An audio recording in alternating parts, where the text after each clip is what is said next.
Hi everyone, hope you're doing well from wherever you're watching this channel, depending on your time zone.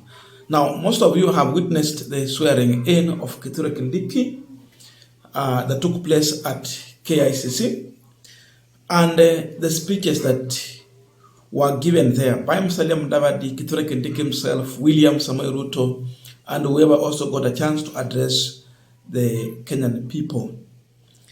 My focus has been on the speech from President William Samoei Ruto, because if you ask me who wanted Gachagwa out, it is not the National Assembly, it is not Kenyans, it is not the Senate, nor the judiciary. It is William Ruto who also took William Gachagwa, nominated him as his running mate. For Kenyans, they want Ruto and Gachagwa out, not one of them. But the person who wanted Gachagwa out is William Ruto. So I was very keen to understand, to listen to his speech. And having listened to President William Samoei Ruto's speech, he went on at first place to embrace Kindiki, and in a quick move to attack one Rigathi Gachagwa. But this looked dramatic. At first place, what we understand is that when Ruto and Gachagwa came to power, they did not manage to have the face of a country called Kenya. For Azimio, it was different. For them, they were largely representing the face of two regions, Mount Kenya and Rift Valley. If we talk about community, we talk about the Gema and the Kalenjin. Tukifika hapa tunamaanisha sio Rift Valley yote, because we have the Masai, Turkana, and all the rest. That was the face they had. So in this move, they had a hard task ahead of them to unite the country called Kenya.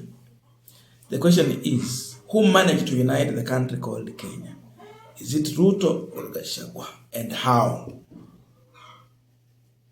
Ruto has condemned Gachagwa by telling Kindiki to be the deputy president of the Republic of Kenya, to represent all the people of this country, but not to be a deputy president of a certain region or a community. He used 5 minutes to indirectly lecture Gachagwa. Serve all Kenyans. Don't serve specific people. Don't defend just a specific ethnic. Defend all Kenyans and serve all Kenyans.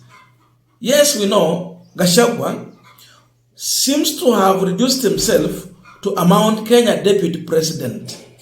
In fact, when he came to Western anytime, for me, I saw a person who represents a region but not a country, because that is what he was able to do. This was one of the failures of Rigathi Gachagwa. But the question is, did Ruto unite the whole country?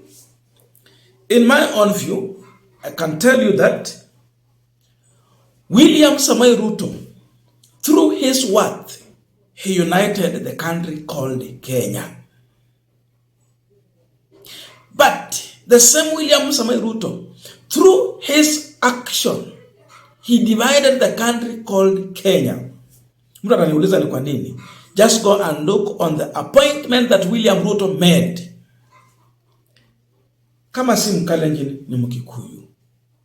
Akiappoint Mkikuyu anaweka Kalenjin kusupervise, even in a bigger role. So his action divided the country. That is appointment. Just go and look at the organization of that government. The appointments is largely Kalenjin, alafu anakuja Kikuyu, then hao wengine anaokota moja moja hivi. Ni kama tone anaokota 1-1. So Ruto divided the country through his action. Come to Gachagwa. Now Gachagwa divided this country by his mouth and his action. That is what he was able to do. Ruto united the country by his mouth.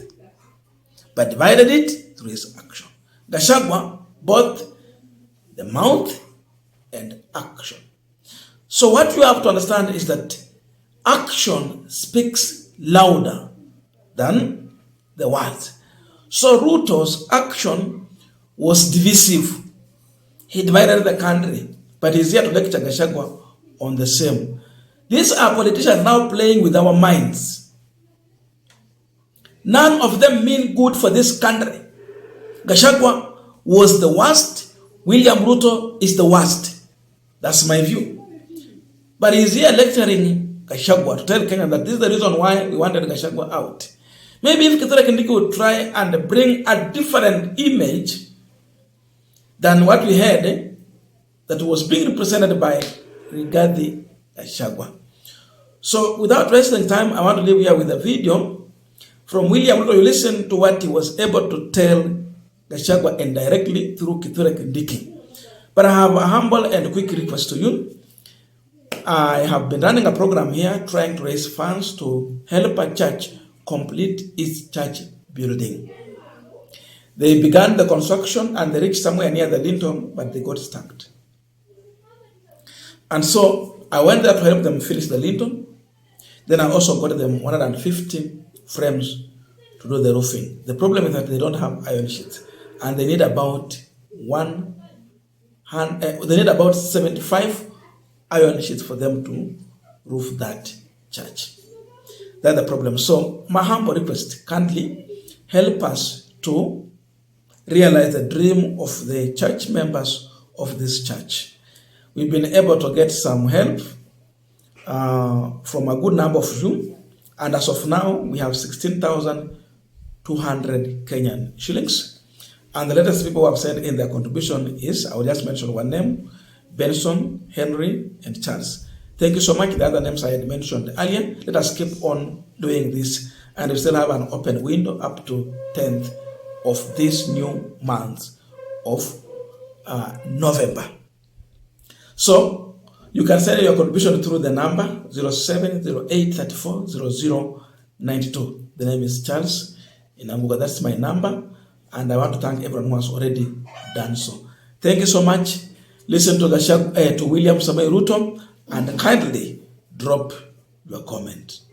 He is willing to serve as my deputy.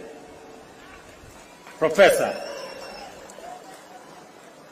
my young brother, let me call you Abraham K. or Abra K. Welcome to the service of this great nation, Kenya. And let me say this, I have heard you clearly when you took your oath of office and the oath for the due execution of your responsibilities as Deputy President. You have said two fundamental things in your oath. Kenyans were listening, I too was listening. You said that you will serve the people of Kenya and the Republic of Kenya. Abrake, please serve the people of Kenya and the Republic of Kenya. As I told our principal secretaries, as I told our cabinet secretaries, and as I tell every public servant who has a responsibility, who has a duty, who has the honor to serve our nation, let us serve the people of Kenya and the Republic of Kenya. We are not here to serve ourselves or our families or our communities or our regions or our villages. We are here to serve the Republic of Kenya and the people of Kenya. The second thing that you have said in your oath, I said in my oath, I listened to principal secretaries and cabinet secretaries and others. You have said you will serve without fear, without favor, without affection, and without ill will. My brother Abrake, I listen to you. The people of Kenya were listening to you. Serve without bias, without ill will, without favor, without affection, and without fear. So that together, the people of Kenya can know that their public servants, all of us, elected, appointed in different categories, shall know that we have one nation, one country, one people, and we are called upon by the Constitution of Kenya to serve them without bias, without fear, without favor. And let me undertake in this very historic national ceremony to the people of Kenya.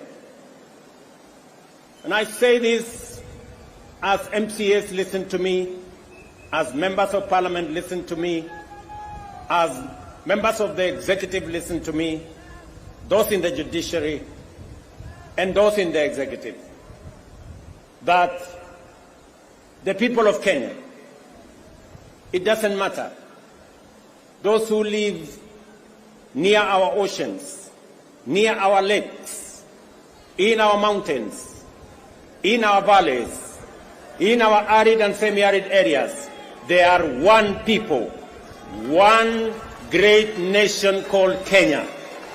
And I want to commit, pledge, and undertake that we will serve the people of Kenya equally, and no part of Kenya, no community in Kenya, no section of Kenya, no region of Kenya shall be left behind. We are going to work together.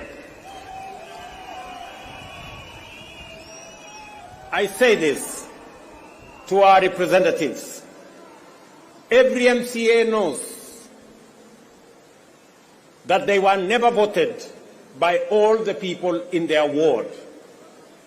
Every member of parliament knows the same, that they were never voted by all the people in their constituency.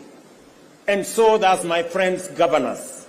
They know that not everybody in their county voted for them. But they also know that they must serve all the people, whether they voted for them or did not vote for them. Professor, you and me have the honor to serve the people of Kenya.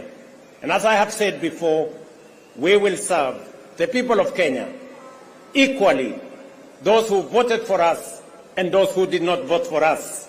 The government of Kenya equally belongs to all the people of the Republic of Kenya. Let me also say the following, because this is a very important occasion. To underwrite that our judiciary works, that our legislature works, and we will make sure that our executive works and serves the people of Kenya. I know that we've gone through a journey, but in this journey, we have affirmed to both ourselves as the people of Kenya, to our friends